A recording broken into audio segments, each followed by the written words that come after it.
उपस्थित हैं ये लोकसभा क्षेत्र के केंद्रीय कार्यालय पर। माननीय नीरज शेखर जी जो लोकसभा के प्रत्याशी हैं, उनका केंद्रीय कार्यालय है। तो यहाँ कुछ नगर पालिका के नेतागण दिखाई दे रहे हैं, तो उनसे कुछ जानकारी लेते हैं। भाई साहब अपना परिचय दें। जय श्री राम। मैं भारतीय जनता पार्टी नगर मंडल कोषाध्यक्ष बलिया। आप जो चुनाव चल रहा है, इस चुनाव में आपकी भूमिका क्या है?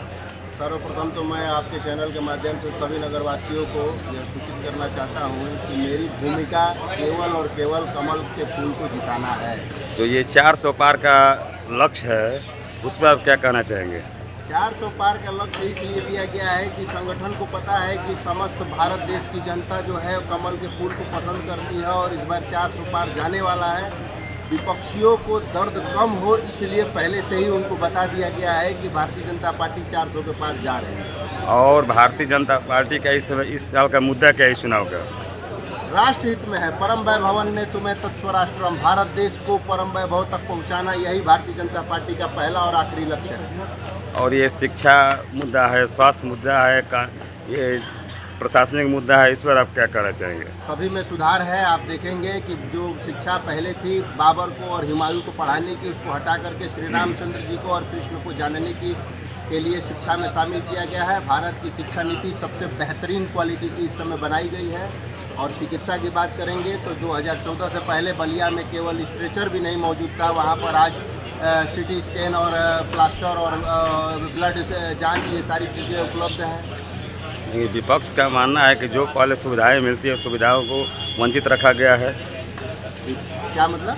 विपक्ष का कहना ये है हाँ? कि जो पिछले सरकारों में सुविधाएं मिलती थी, हाँ? उस सुविधा से लोगों को वंचित रखा जा रहा है। देखिए, जो विपक्ष कह रहा है वो केवल कह रहा है, और जनता अच्छी तरह से जानती है कि भारत के अंदर 2014 से पहले 1 रुपये मिलता था, आज 100 रुपये मिलता है। हर काम बेहतरीन तरीके से हो रहा है। सड़क हो, प्रशासन व्यवस्था हो, चिकित्सा हो, शिक्षा हो, मेडिकल हो, भोजन हो, रोजगार हो। आज देखिए, रोजगार की बात आप कहेंगे, लोग आप फट से कहेंगे कि रोजगार कहाँ है। आज भारत देश 11वें स्थान से 5वें स्थान पे आया है, तो बिना व्यापार के आया है। तो जो इस लोकसभा के प्रत्याशी हैं, सुनिए, भारत में जिस प्रकार जीएसटी के आने के बाद रोजगार में उछाल आया है, वो तो कोरोना है जिसने इसकी गति को रोक दिया। नहीं तो कोरोना अगर नहीं रहता तो आज देश भारत का तीसरा सबसे बड़ा देश अर्थव्यवस्था के मामले में बन गया होता। अभी हम 5वें पर हैं, लेकिन लक्ष्य तीसरा ही है। जो लोकसभा बलिया लोकसभा 72 के प्रत्याशी है माननीय नीरज शेखर जी, वो पिछले 2 बार भी सांसद रह चुके हैं। तो इस बार जब वो सांसद बनेंगे तो पिछले कार्यों की अपेक्षा विकास कार्य की गति क्या रहेगी? देखिए, गति जो है 40 की रहे ठीक है, 100 के स्पीड में एक्सीडेंट होने की संभावना है। और बलिया जो है अपने भारतीय जनता पार्टी के नेतृत्व में खूब शानदार प्रगति कर रहा है। और बलिया से पूरे देश के सभी लोग भारतीय जनता पार्टी के शासन में सुरक्षित और खुशहाल जीवन जी रहे हैं। और इसमें कोई दो राय नहीं है कि नीरज शेखर जी के नेतृत्व में बलिया विकास करेगा, एकदम 100% करेगा।